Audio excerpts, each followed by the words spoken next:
அவர் அந்த மலை மீது மிகுந்த காதல் கொண்டவர். எனவே அவருடைய காதலை நிறைவேற்றுகின்ற வகையில் நடவடிக்கை எடுக்கப்படும் என்பதை தெரிவித்துக் கொள்கிறேன். மாண்புமிகு உறுப்பினர் உதயசூரியன். மாண்புமிகு பேரவைத் தலைவர் அவர்களே, கல்வராயன் மலை கடல் மட்டத்திலிருந்து மலைப்பகுதிக்கு 2800 அடி உயரம் உள்ளது. ஆகவே துணை மின் நிலையம் விவசாய நம்மளுடைய திராவிட மாடல் ஆட்சியில் இந்த 5 ஆண்டு காலத்தில் 2,20,000 பேத்துக்கு மேல் விவசாயிகளுக்கு மின் இணைப்பு வழங்கப்பட்டிருக்கிறது.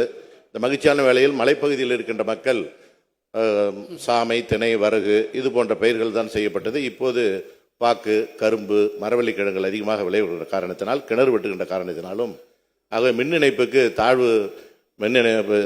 தாழ்வான லோ வோல்டேஜ் இருக்கின்ற காரணத்தினால் துணை மின் நிலையம் அமைப்பதற்கு ஏற்கனவே கருத்துரு இருக்கிறது. ஆகவே மாண்பு அமைச்சர்கள் மறு ஆய்வு செய்து அங்கே துணை மின் நிலையம் முழுக்க மலைவாழ் பழங்குடிய மக்கள் இருக்கின்ற காரணத்தினால் செய்து தர வேண்டும் என்று கேட்பதுள்ளதோடு, மாண்பு அமைச்சர் அவரிடம் முதலமைச்சரை வைத்துக்கொண்டு சென்ற கூட்டத்தொடரில் கேட்டேன்.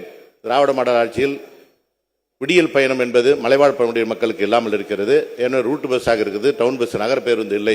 ஆகவே ஒரு பணிமனை அமைத்து தர வேண்டும் என்று கேட்டுக்கொண்டேன்.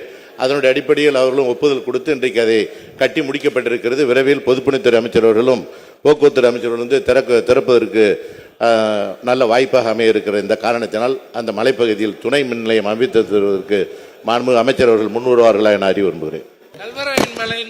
அமைச்சர் அவர்கள்.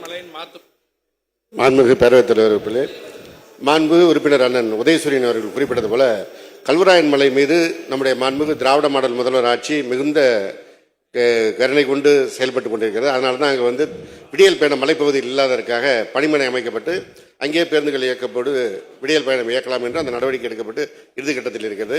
இப்பொழுது துணை மின் நிலையமும் கேட்டிருக்கிறார். அவர் அந்த மலை மீது மிகுந்த காதல் கொண்டவர். எனவே அவருடைய காதலை நிறைவேற்றுகின்ற வகையில் நடவடிக்கை எடுக்கப்படும் என்பதை தெரிவித்துக் கொள்கிறேன்.